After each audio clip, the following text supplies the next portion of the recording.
Prime Minister, sir, to please address the gathering.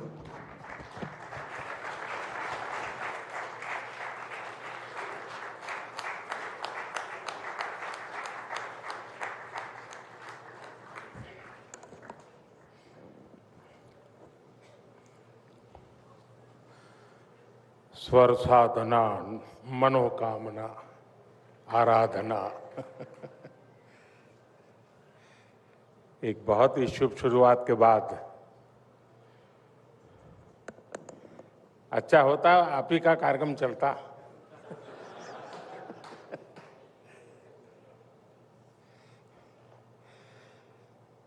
आप सबको नमस्कार। रिपब्लिक टीवी नेटवर्क के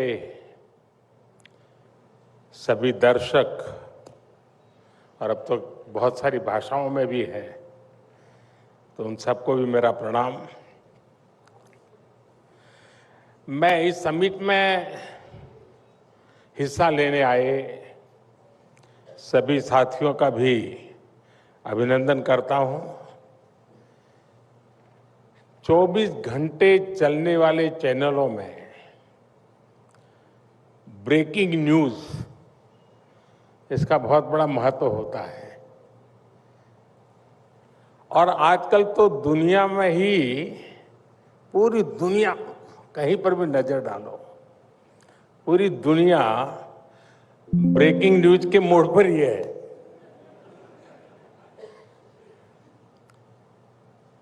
और इतनी भागदौड़ में आप सभी इस समिट को होस्ट कर रहे हैं, इसका हिस्सा बने हैं, और इसलिए आप विशेष बधाई के पात्र हैं। और इस बार आपकी चर्चा का विषय भी उतना ही अहम है,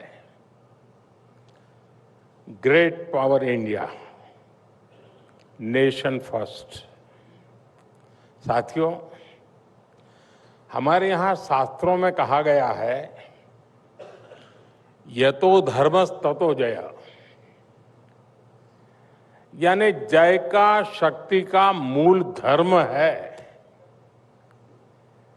और धर्म यानी ड्यूटी, धर्म यानी जस्टिस, धर्म यानी स्वभाव, संभाव, धर्म यानी संवाद, धर्म यानी संवेदना। और यही तो नेशन फर्स्ट की भावना में भी समाहित है। भारत अपनी पावर को इसी लेंस से देखता है, इसी तराजू पर तोलता है। साथियों, भारत की एक और विशेषता है, और अब तो दुनिया ने भी मान लिया है, हम किसी क्षणिक घटना पर उतावले होने वाले देश नहीं है।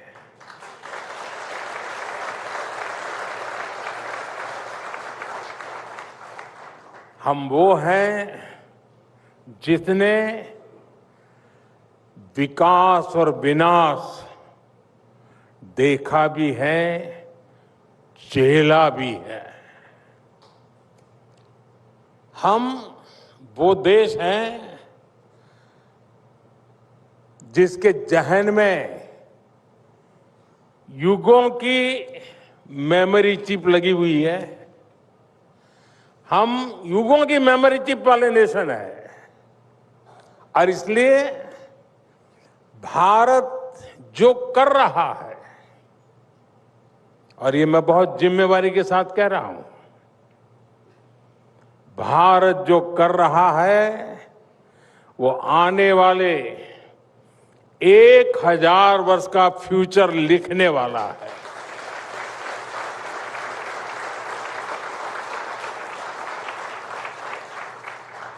और यही दुनिया के लिए सबसे बड़ी भारत की गारंटी है। भारत फास्ट ग्रोइंग इकोनॉमी भी है, एक क्रेडिबल इकोनॉमी भी है, और भारत राइजिंग पावर के साथ साथ, और अभी अर्नब तो ढेर सारी डिक्शनरी खोल करके बैठ गए थे, सुपर पावर तक ले गए। लेकिन मैं इतना जरूर कहूंगा कि भारत रिलायबल पावर है।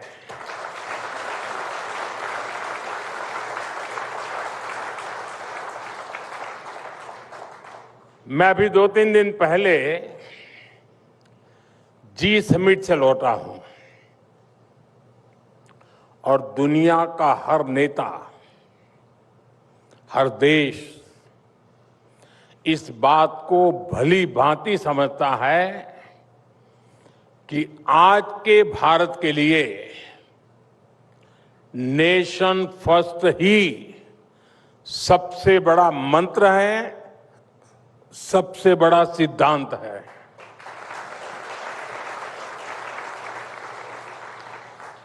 साथियों, कुछ दिन पहले ही हमारी सरकार को 12 साल पूरे हो चुके हैं। उसके लिए भी अर्नब ने काफी बड़ा आपको तालियां बजाने के लिए मजबूर कर दिया। पिछले 12 वर्षों के जो भी सिद्धियां देश की रही है, उनके मूल में अगर आप तराजू से तोलोगे, हर निर्णय, हर कदम, हर प्रयास, उनके मूल में राष्ट्र प्रथम की भावना ही केंद्र में है। स्वच्छ भारत अभियान से लेकर मेक इन इंडिया, खादी खरीदने पर जोर, स्थानीय वस्तुएं खरीदने पर जोर, ये सारे इनिशिएटिव इसलिए सफल हुए क्योंकि देश की जनता ने देश को सबसे ऊपर रखते हुए अपना कर्तव्य निभाया। देश के नागरिकों को मैं सलाम करता हूं। साथियों, यहां हमारे साथी श्रीधर वेम्बू जी बैठे हैं। जब हमारे उद्यमी नेशन फर्स्ट की भावना के साथ चलते हैं, जब वो देश की आवश्यकताओं को समझते हुए अपने लक्ष्य बनाते हैं, तो संस्थाएं भी बनती हैं और देश भी समृद्ध होता है।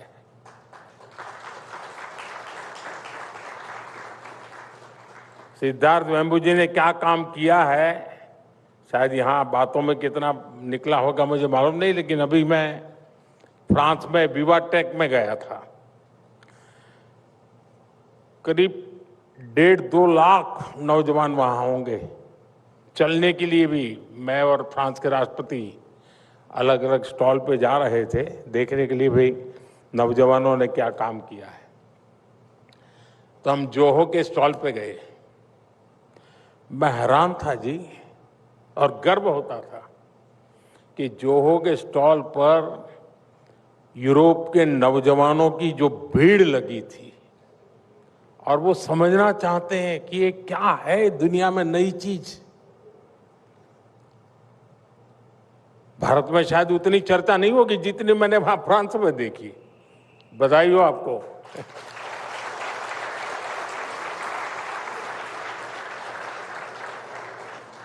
साथियों, सरकार की नीति और निर्णयों में नेशन फर्स्ट का क्या प्रभाव होता है, इसका एक उदाहरण हमारा आदिवासी क्षेत्र है। मैं आज कोई फिलॉसफी जानने वाला नहीं हूं, कुछ बातें जो हुई हैं वो हल्की फुल्की बता दूंगा और उससे आप अंदाज लगा लेंगे कि काम कैसे होता है। मैं आदिवासी क्षेत्र की बात करता हूं। भारत के 10 करोड़ से अधिक आबादी की चर्चा मतलब कि आदिवासी समाज की चर्चा। और हम सबको पता है दशकों से माओवादी आतंक वहां अपने डेरा तंबू गाड़ करके बैठा हुआ था, जहां 21वीं सदी में भी इन आतंकियों ने एक भी सुविधा पहुंचने नहीं दी। सरकारी एक व्हीकल नहीं गुजर सकता था वहां, गोलियों से भून दिया जाता था। अनेक सरकारें आई गई, कई पीढ़ियां आई गई। लगता था कि हिंसा का ये दुर्भाग्य ऐसे ही रहेगा। आप कल्पना कर सकते हैं 2004 से 2014 के बीच, मैं वो 10 साल का हिसाब बताता हूं, 2004 से 2014 के बीच माओवादी आतंक के कारण 17,000 से भी अधिक हिंसक घटनाएं हुई थी। 17,000।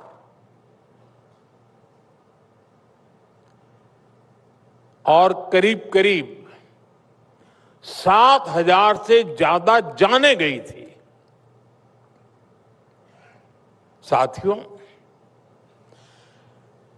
आज आपके लिए वन लाइन न्यूज होगा या टीवी पे आधे घंटे डिबेट होगी कि माओवादी आतंकवाद खत्म हो गया।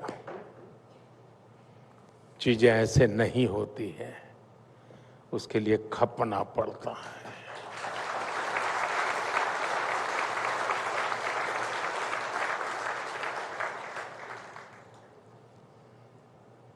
और इसलिए मैं बताना चाहता हूं, और आजकल जो लोग, कुछ लोग संविधान दिखाते रहते हैं, लेकिन जब ये लोग सरकार में थे और नक्सल प्रभावित इलाकों में संविधान का नाम लेने पर गोली मार दी जाती थी, और तब ये लोग चुप बैठे थे। तब उनके हाथों में संविधान नहीं दिखता था, कांप रहे थे उनके हाथ। उस दर्दनाक स्थिति से कांग्रेस को कोई खास फर्क नहीं पड़ता था। साथियों, 2014 के बाद हालात को बदलने के लिए हम राष्ट्र प्रथम के भाव से आगे बढ़े, हम निकल पड़े।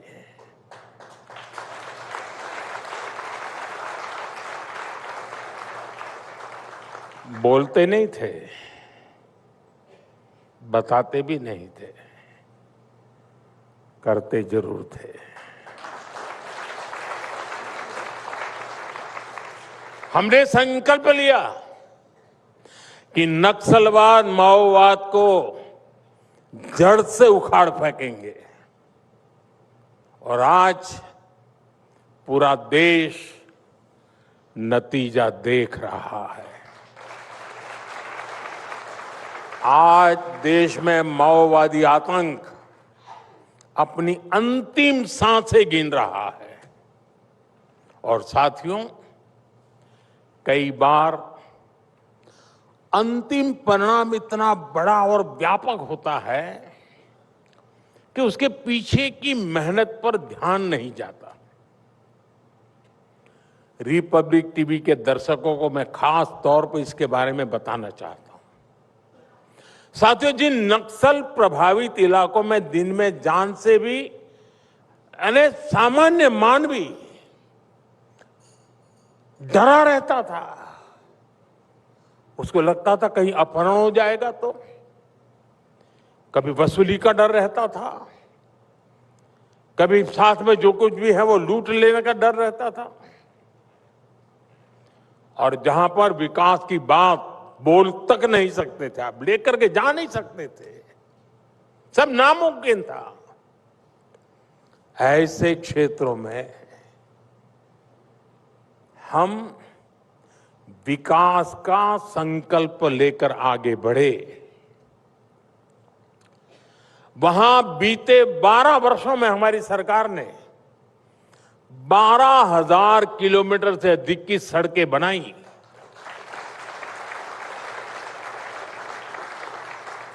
और कई बार तो हमने देखा कि सड़क बनाने के जो हमारा साजो सामान होता उसको जला दिया जाता था, कॉन्ट्रैक्टर को भगा दिया जाता था। अगर 25 लोग रोड पर काम करते तो 200 लोग पुलिस सुरक्षा रखते थे ताकि काम चले। ये सब इसलिए करते थे, तय किया था।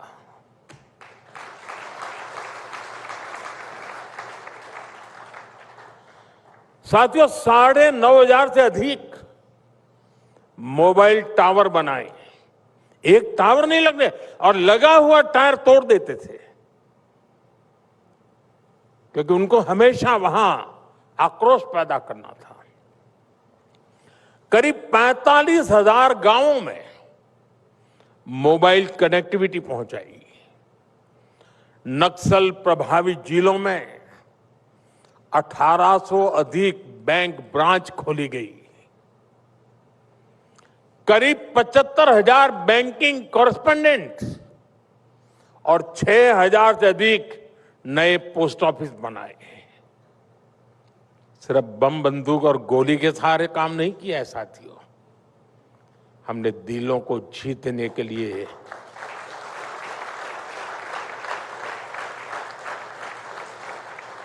ईश्वर ने जो भी शक्ति दी थी उसको खपाया था।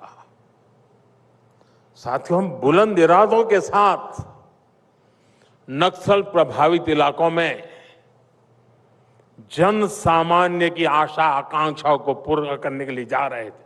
आप हैरान हो जाएंगे, एक मशहूर नक्सली, करोड़ों रुपए का इनाम थे उसकी मां के पास हम पहली बार राशन कार्ड लेके गए।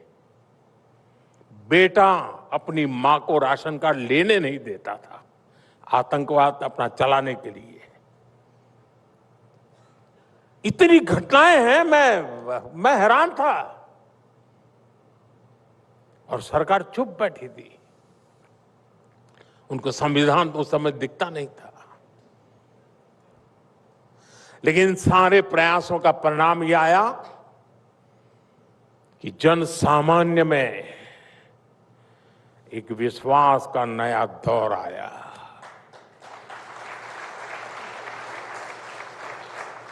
आज आप देखिए, बस्तर जैसे इलाकों में बम बंदूक नहीं, बस्तर ओलंपिक्स की धूम है। और अब तक इस ओलंपिक के 2 एडिशन हो चुके हैं। पहली बार 1.5 लाख से अधिक युवाओं ने, और दूसरी बार करीब 4 लाख युवाओं ने बस्तर ओलंपिक्स में हिस्सा लिया। यानी जहां कभी टेरर था, वहां टैलेंट को अवसर मिल रहा है, वहां स्पोर्ट्स फल फूल रहा है। साथियों, 12 वर्षों के इस सेवा काल की एक और बड़ी सिद्धि रही है। ये सिद्धि है निराशा से निकलकर आशा आकांक्षा सबसे भरे भारत का निर्माण।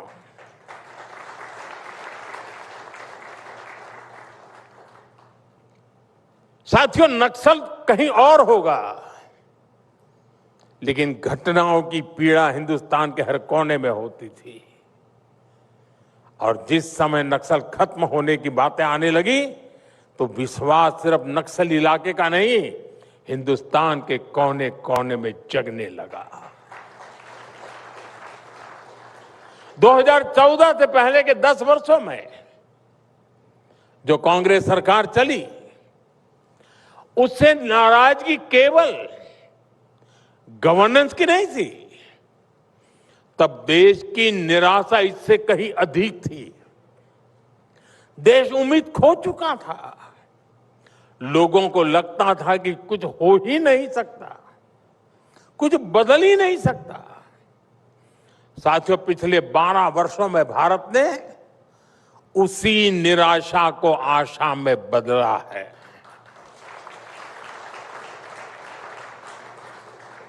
और मुझे इस बात का सबसे ज्यादा संतोष है। आज हर किसी को ये लगता है कि थोड़ी और मेहनत करेंगे तो ये हो सकता है।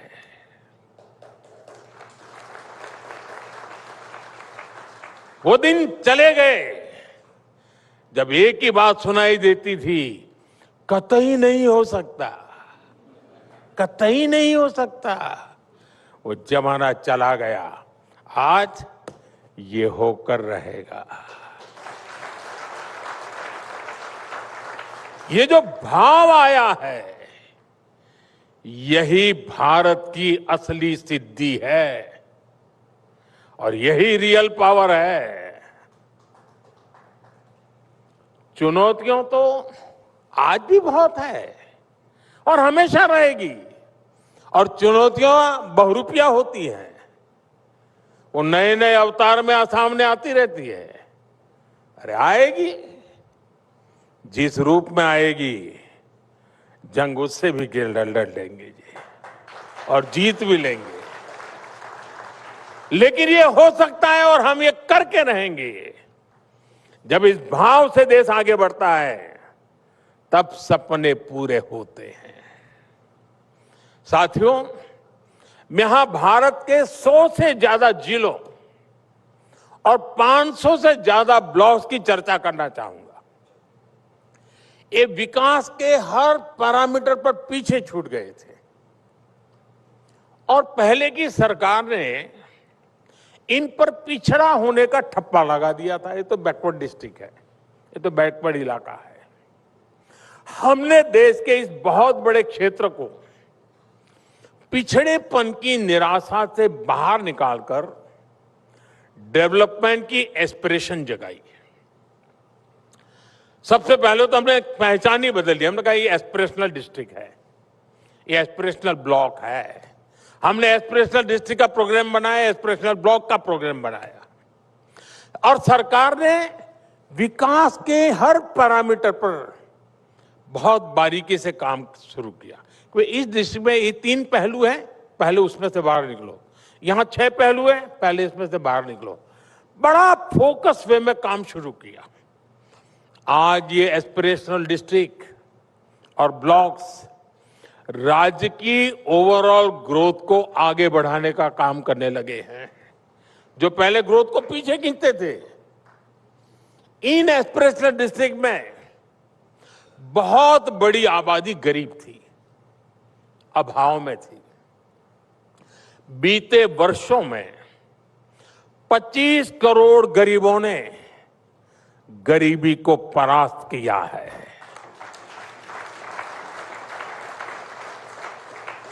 तो इसमें इन एस्पिरेशनल डिस्ट्रिक्ट की एक बहुत बड़ी भूमिका है। साथियों, हम देखते हैं कि जब एक व्यक्ति बीमारी से मुक्त होता है तो सिर्फ घर का वो व्यक्ति ठीक होता है, ऐसा नहीं है। जब एक व्यक्ति बीमारी से मुक्त होता है तो पूरा परिवार ठीक हो जाता है। ऐसे ही जब घर का कोई एक बेटा बेटी कुछ अचीव करके आता है तो सिर्फ वो व्यक्ति अचीव करके नहीं आता, वो पूरा परिवार अचीवमेंट से भर जाता है, विश्वास बदल जाता है। ऐसे ही जब कोई गरीबी से बाहर आता है तो संपूर्ण समाज का फायदा होता है, देश का फायदा होता है। 25 करोड़ लोग गरीबी से बाहर निकले हैं, न्यू मिडिल क्लास में आए हैं, तो इसका फायदा केवल उन परिवारों तक नहीं रहता, बल्कि मिडिल क्लास का भी इसमें फायदा होता है। क्योंकि ये नया कंज्यूमर है, जो इकोनॉमी को ड्राइव करता है, उससे अल्टीमेटली मिडिल क्लास के लिए अवसर बनते हैं। यानी गरीबी कम होना केवल वेलफेयर का ही विषय नहीं है, यह अवसरों के विस्तार की गाथा है, नई एस्पिरेशन की प्रेरणा है।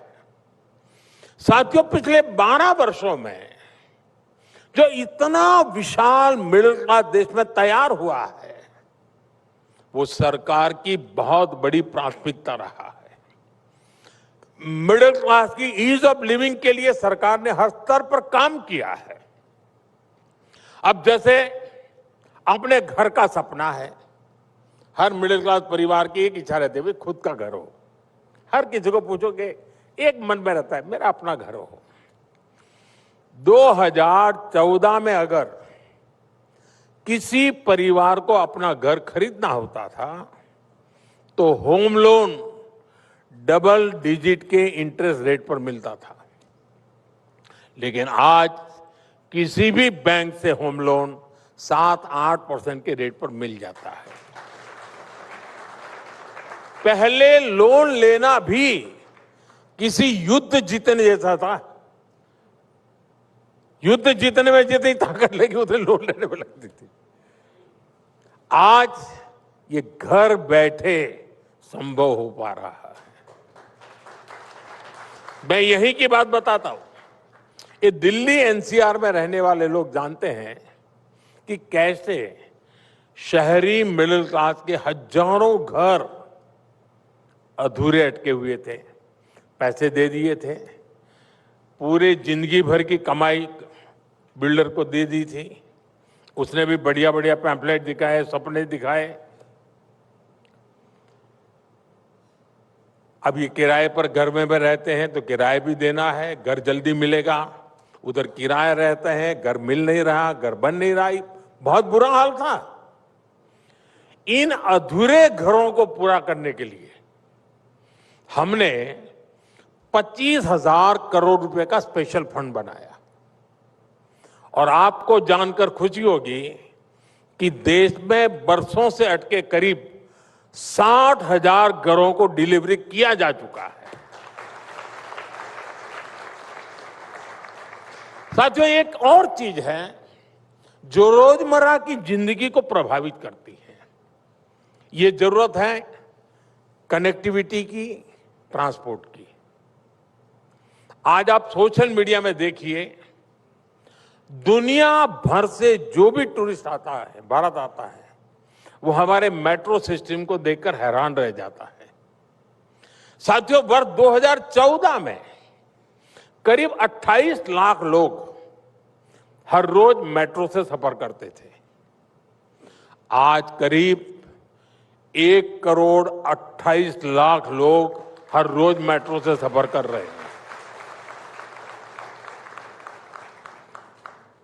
अब वंदे भारत, नमो भारत और अमृत भारत जैसी हाई स्पीड ट्रेन्स देश को कनेक्ट कर रही है। अच्छी सड़कों, अच्छे हाईवे से समय तो बच ही रहा है। गाड़ियों की मेंटेनेंस पर होने वाला खर्चा भी कम हुआ है। बीते वर्षों में एयरपोर्ट की संख्या डबल हुई है। इससे कई छोटे छोटे शहरों में भी मिडिल क्लास को हवाई यात्रा की सुविधा पहली बार मिली है। साथियों, पिछले 12 साल मिडिल क्लास के लिए कमाई के साथ साथ बचत के भी रहे हैं। 2013-14 में लगभग 2 लाख रुपए तक की आय होने पर टैक्स लगता था। आप सबको वो नसीब रहा होगा।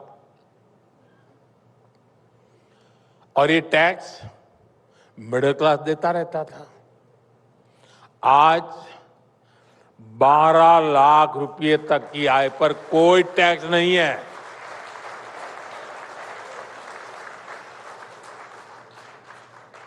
यानी टैक्स फ्री इनकम कई गुना बढ़ गई है।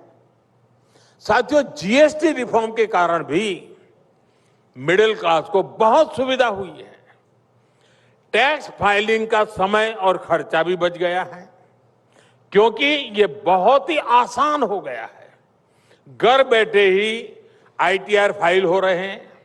अगर कोई सेटलमेंट का इश्यू है तो फेसलेस हो रहा है। साथियों, मिडिल क्लास परिवारों में एक बड़ा खर्चा डायबिटीज या ऐसी लाइफस्टाइल से जुड़े इलाज का भी रहता है। जन औषधि केंद्रों पर 80% डिस्काउंट पर ऐसी दवाएं मिल रही है।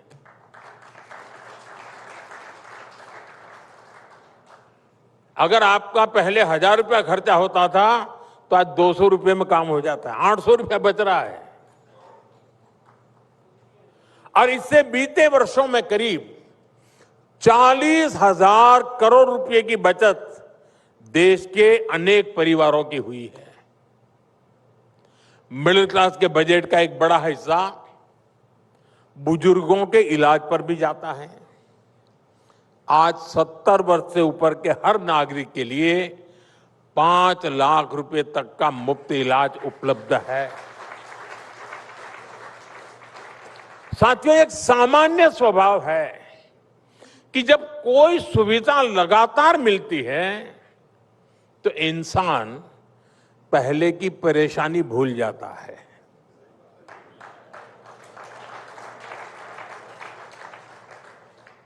अब 2 लाख रुपया पर आप टैक्स देते थे,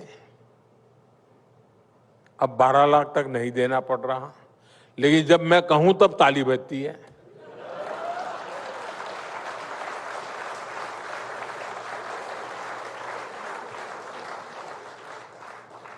और बस में, ट्रेन में थोड़ी देर भी अगर कुछ मुसीबत आ गई तो ढेर सारी गालियां देना शुरू हो जाते। और यही क्लास सबसे ज्यादा बोलता है। साथियों, मैंने जैसे कहा ना कि पुरानी तकलीफें भूल जाता है आदमी। आप लोगों को आज ड्राइविंग लाइसेंस और पासपोर्ट से जुड़ी परेशानियां बिल्कुल याद नहीं होगी। पहले ड्राइविंग लाइसेंस लेना होता तो कितनी दिक्कत होती थी। पासपोर्ट लेना है तो क्या क्या कुछ करना नहीं पड़ता था। कितने पापड़ बेलने पड़ते थे। आज ड्राइविंग लाइसेंस लेना भी आसान हुआ है और तत्काल पासपोर्ट भी औसतन 3 दिन में ही मिल जाता है। साथियों, मैं जानता हूं हमारी सरकार जिस तरह काम कर रही है उसने देश के लोगों की एस्पिरेशन बहुत बढ़ा दी है। एक काम हुआ तो लोगों की डिमांड वहीं खत्म नहीं हो जाती। वो उससे भी बेहतर काम चाहते हैं, उससे भी अपडेट सुविधा चाहते हैं।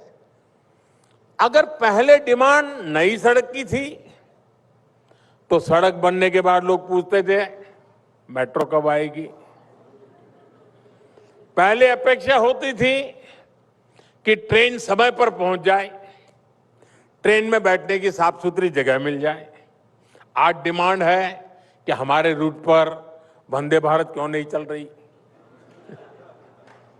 साथियों, कुछ लोगों को यह असंतोष लगता है, ये एस्पिरेशन है। हमारे देश में एक फौज ऐसी है, उसको लगता है ये सब मामला कुछ गड़बड़ है। लेकिन लोग आखिरकार ये अपेक्षाएं किसके पास करेंगे भाई? जो करता है उससे पास करेंगे ना।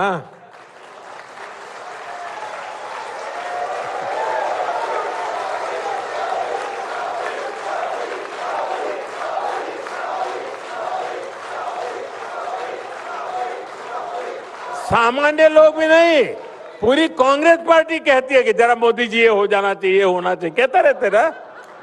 उनको भरोसा है करेगा तो यही करेगा।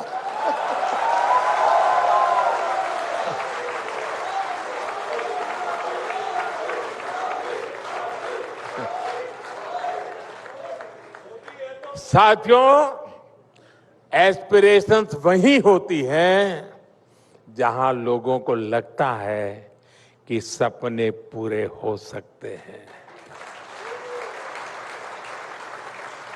और भारत के युवाओं की, भारत के गरीब और मिडिल क्लास की यही एस्पिरेशन है।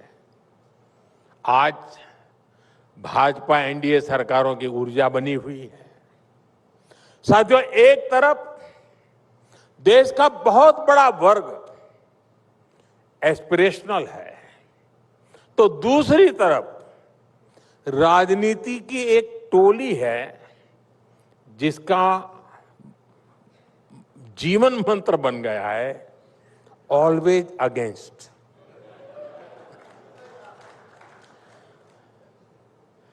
ये टोली क्रॉनिक डिससेटिस्फैक्शन यानी स्थायी असंतोष से भरी हुई है।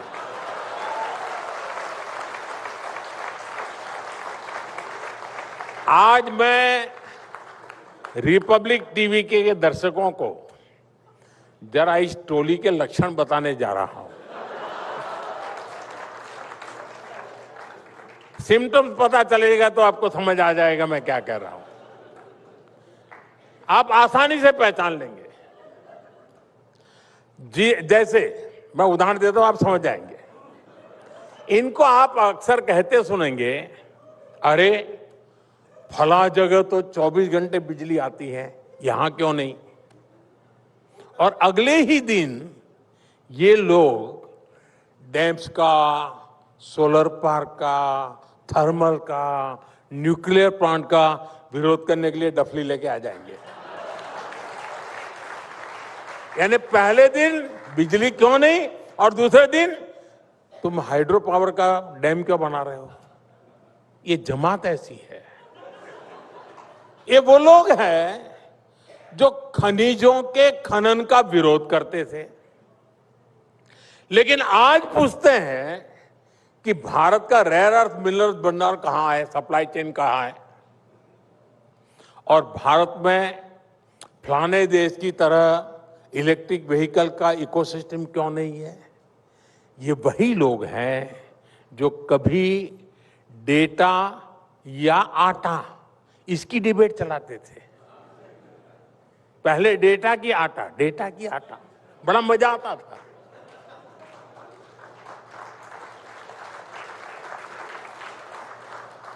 आज यही लोग पूछते हैं कि बताओ मोदी जी, एआई में क्या काम हुआ? हद देखिए, एक सांस में कहते हैं, एक ही सांस में कहते हैं कि एआई में ये होना चाहिए था, वो होना चाहिए था, हुआ क्यों नहीं? लेकिन दूसरी सांस में वही लोग कहते मिलेंगे, अरे ये डेटा सेंटर क्यों बना रहे हो, ये सेमीकंडक्टर प्लांट क्यों लगा रहे हो? और फिर ये लोग उसके 100 नुकसान गिनाने के लिए घंटे घंटे भर सोशल मीडिया की स्क्रीन पर दिखेंगे, टीवी डिबेट में दिखेंगे, अखबारों में भरे रहेंगे। साथियों, ये लोग करप्शन को लेकर दुनिया भर के इंडेक्स उठाकर लाते हैं, भारत को कटघरे में खड़ा करते हैं। इनके इकोसिस्टम का मीडिया भी 24-24 घंटे उछालता रहता है। लेकिन जब करप्शन के विरुद्ध एक्शन होता है, जब कार्रवाई होती है, तो यही लोग चिल्लाते हैं। सबसे पहले हल्ला मचाने का काम कौन करते हैं? यही गलत हो रहा है, फलाना गया, ढिकना गया, रेड कर दी, जांच कर दी, अरेस्ट कर दिया। सवाल उठाए जाते हैं, कार्रवाई ऐसे क्यों हो रही है, वैसे क्यों नहीं, अब क्यों हो रही है, तब क्यों नहीं, ए पर क्यों हो रही है, बी पर क्यों नहीं हो रही है? यही उनका खेल है। साथियों, इन लोगों का कैरेक्टर समझना देश के लिए बहुत जरूरी है। खास तौर पे मेरे देश के युवाओं को इनको पहचानने की जरूरत है, और हमारी जैन जी को तो बहुत जल्दी समझना चाहिए। जल्दी समझो, वरना अब सूर्यवंशी आया है, वो तेज गति से सब जाता है। साथियों, ये लोग एक तरफ कहेंगे कि देश की सेनाओं को छूट नहीं है, हथियार नहीं मिल रहे हैं, लेकिन जब सरकार कोई डिफेंस डील करेगी, कोई आधुनिक हथियार खरीदती है, तो सबसे पहले आकर कहते हैं कि ये क्यों खरीदा। ये दुनिया भर में भारत की कूटनीति पर सवाल करेंगे, लेकिन जब भारत कूटनीति के लिए, सुरक्षा के लिए कहीं कोई इंफ्रास्ट्रक्चर प्रोजेक्ट बनाने लगेगा, तो ये लोग ढोल ढपली लेकर हल्ला मचाना शुरू कर देते हैं। साथियों, आज भारत के जिस अहम कालखंड में है, इसमें हमें ऐसे लोगों को पहचानना होगा, उनके कुतर्क को समझना होगा और उनसे सतर्क रहना बहुत जरूरी होगा। और आज दुर्भाग्य से आज देश के मुख्य विपक्षी दल कांग्रेस पर ऐसे ही लोगों का कब्जा हो गया है। कांग्रेस कभी नेशन फर्स्ट की बात करेगी, ये सोचना भी अब झूठे सपने जैसा हो गया है। कल्पना ही नहीं कर सकते क्या कभी कांग्रेस में ये फुर्से आएगी बात जो गांधी जी के जमाने में थी। साथियों, आज दुनिया पुरानी धाराओं को चैलेंज कर रही है। डिसरप्शन की स्केल बहुत बड़ी हो गई है, लेकिन इसका एक और पक्ष है। ये चुनौतियां नए अवसर भी ला रही है। भारत के हर युवा, हर उद्यमी, हर इनोवेटर, हर स्टार्टअप को इन्हीं अवसरों पर फोकस करना है और इसमें सरकार नेशन फर्स्ट की भावना के साथ पूरी तरह देश के लोगों के साथ है। भारत आज रिफॉर्म एक्सप्रेस पर सवार हो चुका है। ये गति आगे और तेज होगी। मैं रिपब्लिक टीवी के इस मंच से देशवासियों से फिर कहूंगा कि हमारा सपना जितना बड़ा है, हमारे प्रयास भी उतने ही विराट होंगे। और 140 करोड़ देशवासियों का यही साझा प्रयास विकसित भारत बनाकर रहेगा।